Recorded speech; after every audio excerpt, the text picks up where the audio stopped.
नमस्कार दोस्तों। आज की कहानी है डिलीवरी मैन। अजी आप इतने बड़े रेस्टोरेंट में मुझे लेकर आए हैं, लोग क्या कहेंगे। बूढ़ी बुढ़ऊ होकर इतने बड़े रेस्टोरेंट में बैठकर खाना खा रहे हैं, वह भी महंगे रेस्टोरेंट में। अरे ममता जी, आज हमारी शादी की सालगिरह है, वो भी 50वीं। तो इतना तो हक बनता है कि मैं तुझे खुशी दे सकूं। जवानी तो अपने माता पिता की सेवा में और उनके लंबी बीमारी में सारे पैसे खर्चे हो गए। उन्हीं की दवा दारू अस्पताल में खर्च हो जाते थे।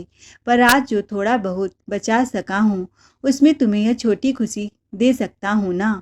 अब हमारा बेटा भी तो बड़ा हो गया है, तो हमें किस बात की चिंता। वह भी नया बिजनेस शुरू कर रहा है। मैं तो रिटायर हो चुका हूँ, अब बुढ़ापा आराम से कट जाएगा। तभी आलोकनाथ जी अपने बीबी को सरप्राइज देने के लिए एक केक ऑर्डर करते हैं और रेस्टोरेंट में केक काट के सब वेटर लोग को खिलाते हैं और सबसे कहते हैं आज हमारी शादी की सालगिरह है।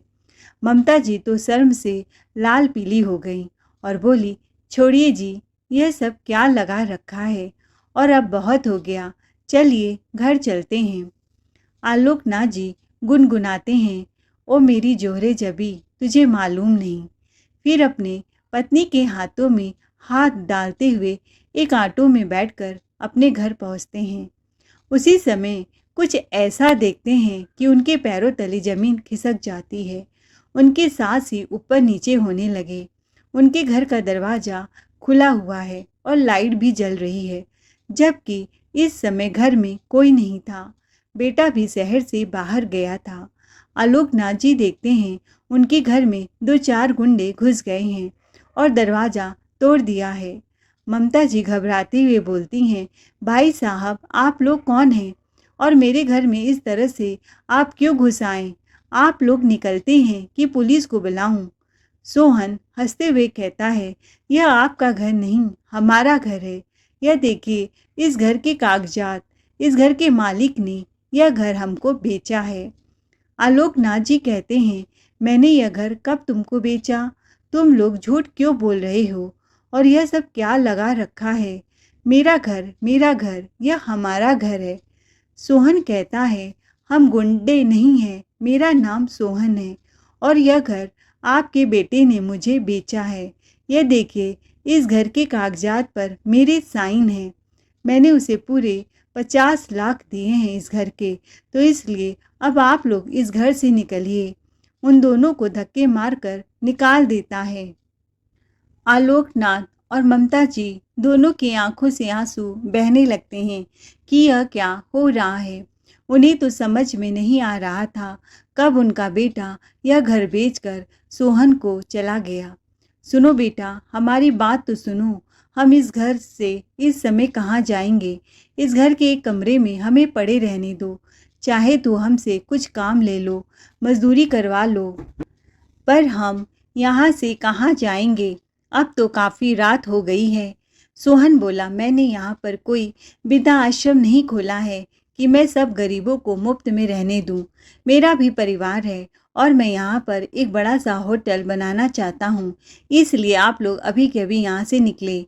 और आपके बेटे ने आपके साथ जो किया है वह तो मुझे नहीं पता, पर मेरा घर मुझे खाली चाहिए।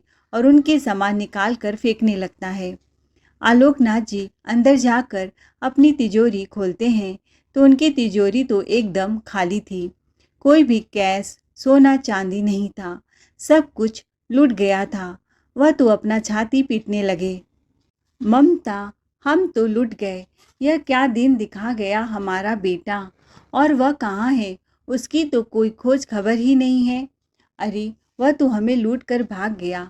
हमारे बेटा होने का कर्तव्य क्या अच्छे से निभाया है ममता, हमको दिवाला कर गया। हमारे बेटे ने कहीं मुंह दिखाने के लायक नहीं छोड़ा। ऐसा मत बोलिए जी, सब ठीक हो जाएगा, ममता जी ने कहा और दोनों अपना बैग उठाते हुए घर के आंगन में बैठ गए और सोच में पड़ गए कि कहाँ जाएं। रात काफ़ी हो गई थी।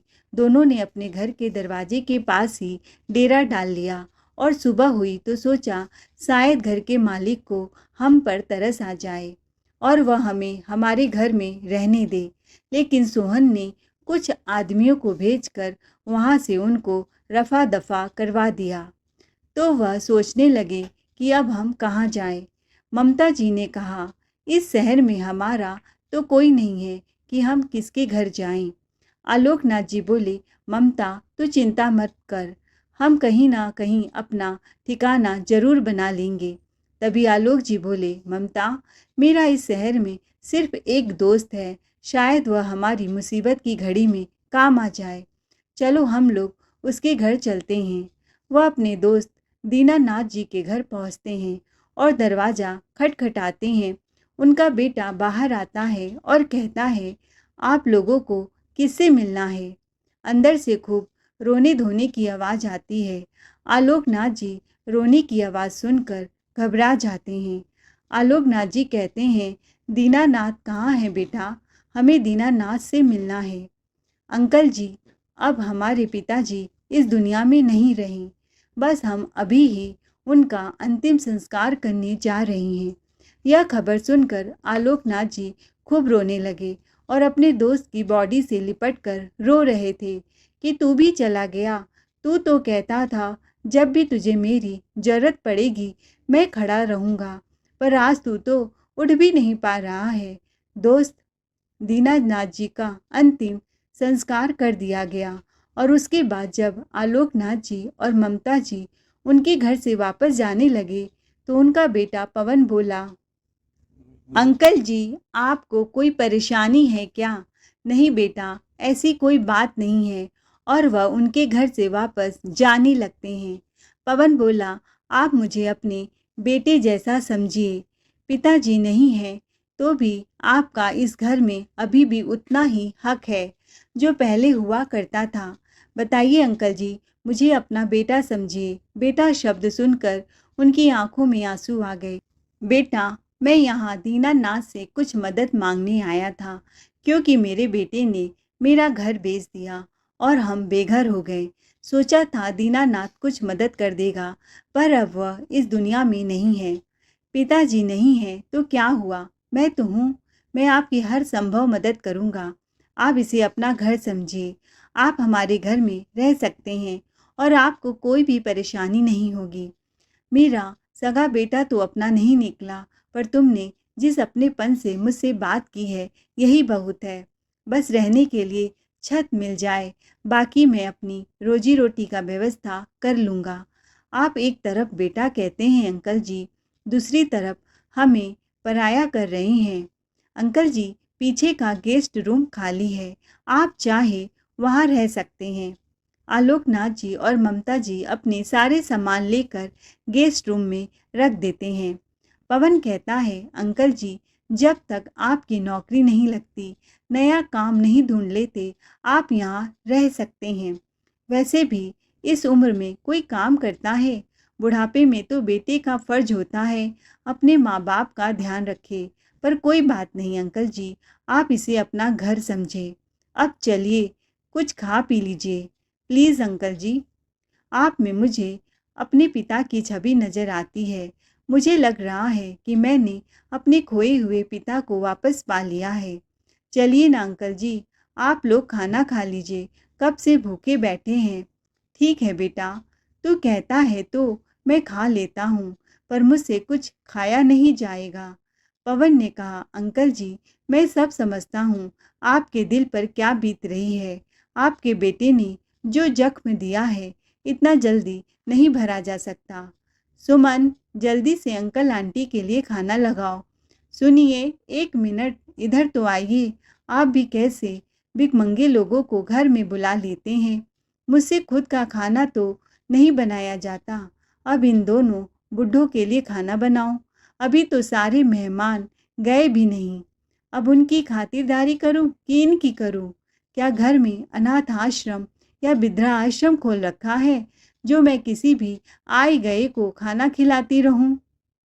सुमन, तुम में कोई शर्म लिहाज की कोई चीज है या नहीं? यह पिताजी के दोस्त हैं। अरे पर हमने कभी देखा ही नहीं। हम यहाँ रहते कहाँ थे? अभी तो 1 साल पहले ही यहाँ शिफ्ट हुए हैं, तो हम कैसे जानेंगे? पवन ने कहा। बेचारे अंकल जी बहुत परेशान हैं।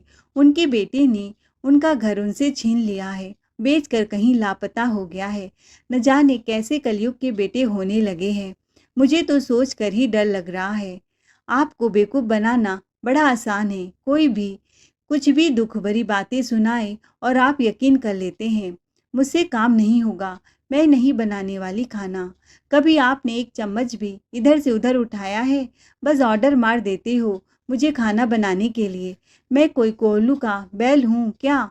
जब मन आए मुझसे आप चराने लग जाते हैं। क्या ज़रूरत थी स्वर्ण कुमार बनने की? अभी तो बुढ़े से छुटकारा पाया ही था। सुमन इतना कहते ही पवन उसके गाल पर एक जोरदार तमाचा जड़ देता है। सुमन इतना गला फाड़ फाड़ कर बोल रही थी कि कमरे में बैठे आलोकनाथ जी और उनकी पत्नी सुन लेते हैं। बिना कुछ कहे वह वहाँ से चुपचाप उनके घर से निकल जाते हैं। पवन गेस्ट रूम में जाता है तो आलोकनाथ जी वहाँ पर नहीं थे। पवन दौड़ कर बाहर जाता है और चिल्लाता है, अंकल जी एक मिनट सुनिए तो। अंकल आंटी के कदमों में गिर जाता है। अंकल जी, मैं अपनी पत्नी की तरफ से आपसे माफ़ी मांगता हूँ, पर मैं आपके लिए कुछ करना चाहता हूँ। मेरे एक दोस्त के कपड़े की दुकान है, मैं उससे बात करता हूँ। आप वहाँ चाहें तो नौकरी कर सकते हैं और आपके खाने पीने का इंतज़ाम हो जाएगा और आप किराए पर घर लेकर रह सकते हैं। ठीक है बेटा, अगर तुम यह काम कर दोगे तो बड़ा एहसान होगा। पवन अपने दोस्त के पिता से उनके दुकान में नौकरी की बात करता है। पर अंकल जी, उनका दुकान शहर से थोड़ी दूर है। आपको कोई प्रॉब्लम तो नहीं होगी? नहीं बेटा, जब ज़िंदगी ने यह दिन दिखाया है तो इस शहर को लेकर मैं क्या करूँगा। अब तो इस शहर में रहने का मन ही नहीं करता। पवन उन्हें उस दुकान की एड्रेस दे देता है। आलोकनाथ जी को कपड़े की दुकान में काम मिल जाता है। बड़ी मेहनत और ईमानदारी से काम करके सब ग्राहक का दिल जीत लेते हैं। जो भी कपड़ा खरीदने आता, कस्टमर को बड़े प्यार से दिखाते और उनके बात करने का ढंग इतना अच्छा था कि कस्टमर उनसे खूब इम्प्रेस हो जाते और हाथों हाथ उनके कपड़े बिक जाते।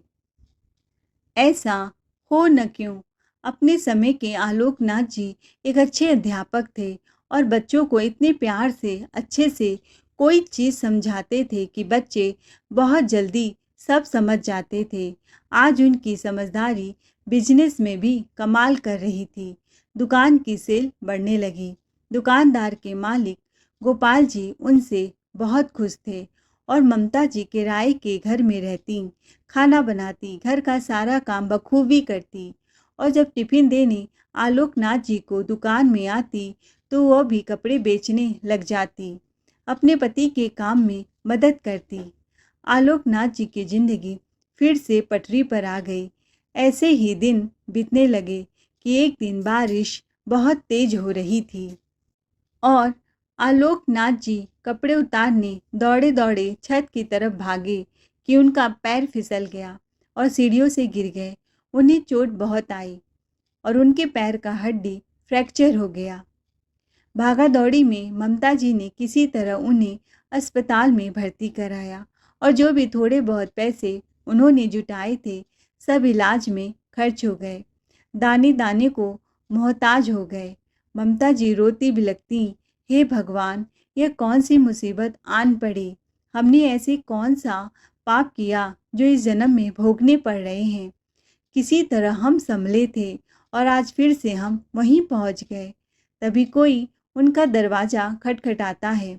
ममता जी दरवाज़ा खोलती हैं तो सामने मकान मालिक खड़ा था और कहता है, ममता जी, आज याद दिला दूं, आपका किराया 2 महीने से बकाया है। कृपया करके मेरा किराया दे दीजिए। ममता जी कहती हैं, मालिक, सिर्फ हमें कुछ दिनों का मोहलत दे दीजिए। इनके बीमारी में सारे पैसे खर्च हो गए। लेकिन मकान मालिक कहता है, अगर 2 दिन में किराया नहीं भरा तो हम आपके सामान को घर से बाहर कर देंगे। आलोकनाथ जी बिस्तर पर पड़े पड़े अपनी लाचारी जिंदगी से ऊब गए थे। रोते कि बेचारी ममता अकेले क्या क्या संभालेगी। उनका कोई सहारा नहीं था। ममता जी ने गोपाल जी की दुकान में काम करने का सोचा और वह अपने पति का सारा काम करके खाना बना के खिला कर जाती और दुकान में पूरा दिन काम करती। अपने नसीब को खूब कोसती, भगवान ऐसी औलाद देने से अच्छा कि औलाद ही ना होता। हम सड़क पर भिखारी की तरह अपना जीवन बिता रही हैं। घर आती तो वापस बर्तन धोती और खाना बनाने में जुट जाती। घर और बाहर दोनों संभालते संभालते ममता जी हाफ जाती, पर चेहरे पर कभी सिकन न आने देती कि कहीं आलोकनाथ जी उनको कमज़ोर पड़ते देख दुखी न हो जाए। आलोक जी ममता जी पर बड़ा तरस आता कि बुढ़ापे में कितना काम करना पड़ रहा है और मैं यहाँ हाथ पैर तुड़वा कर बिस्तर पर पड़ा हूँ, उसकी कोई मदद नहीं कर सकता। ममता जी ने गोपाल जी से थोड़े पैसे की मदद ली और मकान मालिक को किराया भर दिया। एक दिन वह गोपाल जी के कारीगरों को डिजाइन बता रही थी कि कस्टमर को उनके डिजाइन बड़े पसंद आए। ममता जी ज़्यादा पढ़ी लिखी नहीं थी, लेकिन उन्हें सिलाई कढ़ाई और कपड़े की डिजाइन बनाने का बहुत शौक था। उन्हें डिजाइनिंग का जितना ज्ञान था वह वहाँ के कारीगरों को देने लगी और कारीगर उनके मुताबिक कपड़े बनाने लगे। उनके डिज़ाइन किए हुए कपड़े कस्टमर को बड़े पसंद आने लगे और हाथों हाथ दुकान में बने कपड़े बिक जाते थे। गोपाल जी की दुकान को बड़े बड़े कॉन्ट्रैक्ट मिलने लगे। मालिक यह देखकर बड़ा खुश हुआ। धीरे धीरे मालिक ने अपने कपड़े को ऑनलाइन बेचना शुरू कर दिया। मालिक ने एक लड़का रख लिया जो घर घर जाकर सारा कपड़ा डिलीवरी करता।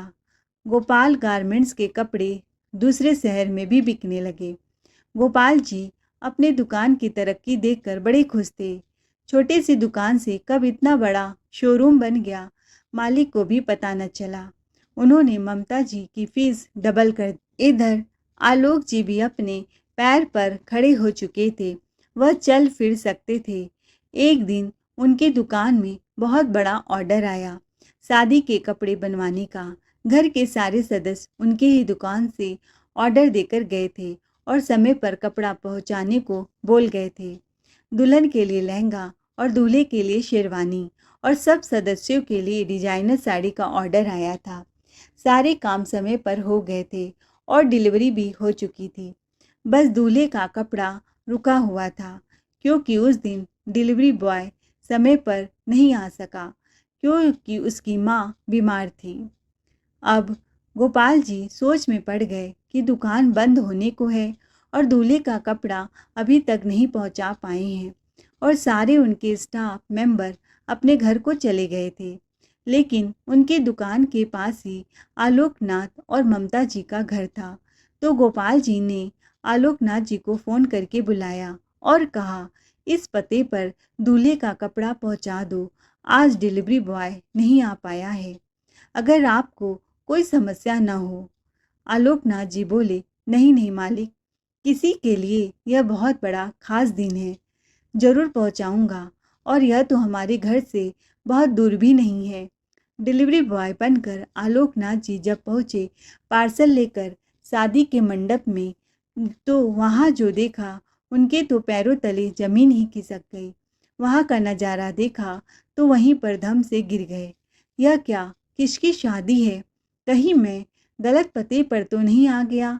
एड्रेस तो सही था, पर सामने उनका बेटा मनोज खड़ा था। अपने बेटे से कुदरत इस तरह से आमना सामना कराएगी, इसकी उन्होंने उम्मीद नहीं की थी। उनकी तो पूरी दुनिया ही हिल गई। न वह हंस पा रहे थे, न रो पा रहे थे। मनोज नौकरों पर खूब जानवरों की तरह चिल्ला रहा था कि कैसे शादी होगी, अभी तक मेरा शेरवानी समय पर नहीं आया। तुम्हें पता है ना मैं किसका दामाद बनने वाला हूँ? अगर तुम लोगों की शिकायत कर दी तो तुम्हारी काम से छुट्टी हो जाएगी। नहीं नहीं छोटे मालिक, वह क्या है, हमने फ़ोन करके पता किया है, अभी आपका शेरवानी आता होगा। मालिक से कोई शिकायत मत करिएगा। नौकर नौकर उनके पैरों में गिर गए। तो मनोज ने उनको पैरों से धक्का मार कर भगा दिया। चल हट यहाँ से, मेरे लिए कॉफ़ी लेकर आ, मेरा मूड और ख़राब मत कर। शादी जिस होटल में था उसमें दूल्हा और दुल्हन दोनों थे। मनोज अपने कमरे में था और दुल्हन अपने कमरे में तैयार हो रही थी। आलोकनाथ जी ने सोचा, पता नहीं किस मासूम लड़की की यह जिंदगी बर्बाद करने चला है। पहले मेरी दुनिया तबाह कर दिया, मुझे सड़क पर ला दिया, पता नहीं अब किसको। खैर, अब शेरवानी लाया हूँ तो देकर ही जाऊँगा। वह अपने बेटे के पास गए और बोले, मनोज। अपने पिता को सामने खड़ा देखा तो उसकी आंखें चौधिया गई। अरे, आप भिखारी बनकर मेरी शादी में क्यों आए हैं? चले जाइए यहाँ से, नहीं तो अगर मालिक को पता चल गया कि मैं आप जैसे दो कौड़ी सड़क छाप का बेटा हूँ, जो घर घर जाकर डिलीवरी पहुँचाने का काम करता है, तो अपनी बेटी की शादी मुझसे नहीं होने देंगे और आइंदा अपनी शक्ल मत दिखाना। अच्छा सुनो, जब आ गए हो तो एक रस्म अदा करते जाओ, मुझे यह शेरवानी पहना दीजिए। आलोकनाथ जी अपने बेटे को शेरवानी पहनाते हैं। फिटिंग तो सही है, और सुन बुड्ढे, वहाँ पर मेरा जूता पड़ा है, वह भी मुझे पहना दे। आलोकनाथ जी अपने बेटे को देखते रह गए। मनोज बोला, अब मुझे इस तरह से मत घूर बुड्ढे, मैं तुम्हारा कोई बेटा नहीं हूँ। तुम जैसे भिखारी पिता को तो मैंने उसी समय त्याग दिया। आलोकनाथ जी बोले, तूने मेरे घर को गिरवी रख कर मुझसे कहा कि मैं नया बिजनेस शुरू करना चाहता हूँ, और तूने मेरे घर को बेच दिया। बुढ़े, मैं तेरी तरह गरीबी में जीवन नहीं जीना चाहता था, और ऐसे रोज़ रोज़ की तकलीफ़ें मुझे पसंद नहीं थी। जब बिना काम किए, बिना मेहनत किए मैं अमीर बन सकता हूँ, तो मैं काम क्यों करूँ? दरअसल आलोकनाथ जी अपने समय में एक प्राइमरी स्कूल के अध्यापक थे और अपना जीवन बहुत तकलीफ़ों से संघर्षपूर्ण बिताया था। जो थोड़ा बहुत कमाते थे वह उनके माता पिता की बीमारी में खर्च हो जाते थे। किसी तरह अपने जीवन की गाड़ी को घसीटते घसीटते आगे बढ़ाया। मनोज बचपन से ही लालची, धोखाधड़ी प्रवृत्ति का इंसान था। वह जल्दी से जल्दी शॉर्टकट अपनाकर अमीर होना चाहता था, क्योंकि बचपन से उसने बहुत तकलीफ़ों का सामना किया था। जल्दी जल्दी अमीर बनने के चक्कर में वह बहुत जल्दी बुरी संगत में फंस गया, और चोरी, धोखाधड़ी यह सब करना उसका आदत बन गया। और एक दिन अपने पिता को भी उसने अपने झांसे में फंसा लिया और पिता के घर के कागजात लेकर बोला, मैं एक बिजनेस शुरू करना चाहता हूँ और आपके घर को बैंक में गिरवी रख कर लोन लेना चाहता हूँ। इस कागजात पर साइन कर दीजिए पिताजी। आलोकनाथ जी उसके झांसे में आ गए और मनोज ने घर चोरी से बेच दिया और सारे पैसे लेकर रफू चक्कर हो गया। पर किस्मत ने उसके साथ वही दोहराया जो उसने अपने पिता के साथ किया। उसने अपने पिता के संग धोखाधड़ी की और मनोज के दोस्त उसी की तरह चोर थे। उन्होंने उसका पैसा मार लिया, क्योंकि मनोज ने बहुत बार धोखे से उनके पैसों को हड़पा था। अब मनोज का वापस घर जाने का कोई मतलब नहीं था, क्योंकि पिता तो वैसे भी दिवालिया हो चुके थे। मनोज उन्हें बर्बाद कर चुका था, तो वह एक नए शिकार को फंसाने के चक्कर में पड़ गया। वह शहर के किसी कंपनी में नौकरी करने लगा। मनोज चिल्लाते हुए बोला, अपने पिता से मेरा जूता तो पहना। आलोकनाथ जी जूता पहनाने लगे तो मनोज ने जानबूझकर अपने ही जूते पर कॉफ़ी गिरा दिया। फिर बोला, बुड्ढे, तुझे दिखाई नहीं देता मेरा जूता गंदा हो गया है? उधर कपड़ा पड़ा है, जा लेकर आ और साफ कर। आलोकनाथ जी अपने बेटे की सारी बदतमीजी बर्दाश्त कर रहे थे, क्योंकि वह शादी में कोई हंगामा नहीं करना चाहते थे। जूता साफ करने के लिए कपड़ा लेने जाते हैं। उधर ममता जी सोचने लगी, इतनी रात हो गई, आलोकनाथ जी भी अभी तक नहीं आए। तो वह तेज कदमों से दुकान पहुंचती हैं तो गोपाल जी ने बताया कि वह शेरवानी की डिलीवरी करने गए हैं। ममता जी वहां पहुंच जाती हैं, क्योंकि शादी का वेन्यू उनके घर से बहुत ज़्यादा दूर नहीं था। ममता जी वहां पहुंचकर देखती हैं दूल्हा कोई और नहीं, उनका बेटा है। वह तो आश्चर्य से देखती रह जाती हैं। अपने बेटे को दूल्हे के रूप में। वह सोचती हैं लगता है आलोकनाथ जी इसीलिए घर नहीं आए क्योंकि मनोज की शादी हो रही है। वह आलोक जी के पास गई। यह सब क्या हो रहा है जी? मुझे तो कुछ समझ नहीं आ रहा है। और आप यहाँ अभी तक रुके हैं इस नालायक की शादी में? ममता, अब तुम देखो, अच्छा हुआ तुम भी आ गई। जिस बेटे ने हमें रुलाया, तड़पाया, दर दर की ठोकरें खिलाए, अब देखो मैं कैसे उसको छठी का दूध याद दिलाता हूँ। इधर कविता फेरों के लिए दुल्हन बनी मंडप में पहुंच चुकी थी। फेरे जैसे ही शुरू हुए, आलोकनाथ जी ने कैमरामैन को इशारा किया। कैमरामैन, जो कि शादी की रस्मों की फिल्म बना रहा था, आलोकनाथ जी और मनोज के बीच जो कुछ भी बातचीत हुआ, कैमरामैन ने सब कैद कर लिया और मनोज की सारी सच्चाई सबके सामने उजागर हो गई। मनोज और आलोकनाथ जी की वीडियो टीवी पर दिखाना शुरू कर दिया, जिसमें मनोज कबूल कर रहा था कैसे वह कविता को अपने प्यार के झांसे में फंसाया। उस काली कलूटी लड़की से कोई शादी नहीं करना चाहता था। मैं भी उससे प्यार नहीं करता, बस उससे शादी कर रहा हूँ तो उसकी दौलत को पाने के चक्कर में, नहीं तो मेरे जैसा स्मार्ट लड़का तो उसके तरफ ताके भी नहीं। पिताजी, कविता मेरी बॉस की इकलौती बेटी है और कंपनी की आधी मालकिन है। कविता को जब पता चला मनोज की मंशा कि वह उससे प्यार नहीं करता, झूठा नाटक कर रहा था प्यार की, उसके धन पर कब्जा करने की कोशिश कर रहा है, सातवां फेरा पूरा होने से पहले ही कविता गठबंधन में आग लगा देती है और मनोज के गाल में एक चमाट लगाती है। वह ज्वालामुखी की तरह दहकने लगी। मनोज कहने लगा, यह सब झूठ है, यह बुढ़ा मेरा पिता नहीं है, झूठ बोल रहा है। तभी वहाँ उपस्थित सभी मेहमान उसके गालों पर तमाचा जड़ने लगते हैं। मनोज के पसीने छूट जाते हैं। आलोकनाथ जी आगे आते हैं और कविता से कहते हैं, बेटी, मैं फेरों से पहले ही तुम्हारे कमरे में आया था ताकि तुम्हें सारी सच्चाई बता दूं। यह नालायक कितना नीचे गिर चुका है। जब इसने अपने सगे माँ बाप को नहीं छोड़ा, सड़क पर ला दिया, तो तू क्या चीज़ है? पैसा ही इसके लिए सब कुछ है। लेकिन तू मंडप में आ चुकी थी बेटी। मनोज कहता है, कविता, तुम इस धोखेबाज इंसान पर विश्वास मत करना, यह झूठ बोल रहा है। मैं तुमसे सच्चा प्यार करता हूँ, तुम्हें सारी जिंदगी खुश रखूँगा। कविता कहती है, आलोक सर झूठ नहीं बोल रहे हैं। सर, शायद आपने मुझे पहचाना नहीं, मैं आपकी विद्यार्थी रह चुकी हूँ। आपकी ईमानदारी के चर्चे पूरे स्कूल में थे। मैं आपको देखते ही पहचान गई कि आप मेरे वही अध्यापक हैं जिनसे मैं बहुत प्रभावित थी। आपने स्कूल में मुझे पढ़ाया। आज आपके दिए हुए संस्कार के बल पर मैं इतनी काबिल बन पाई हूँ। मैं अपनी ज़िंदगी में अपना नाम कमा पाई हूँ। सर, आपको याद नहीं है, जब स्कूल के सारे विद्यार्थी मुझे मेरे रंग रूप को लेकर मेरा हंसी मजाक उड़ाते थे, तो आप ही ने मुझे सिखाया असली सुंदरता मन की होती है। अपने आप को इस काबिल बना कि तुम्हारी बाहरी सुंदरता उसके आगे फीकी पड़ने लगे। आलोक जी को कुछ कुछ याद आने लगा।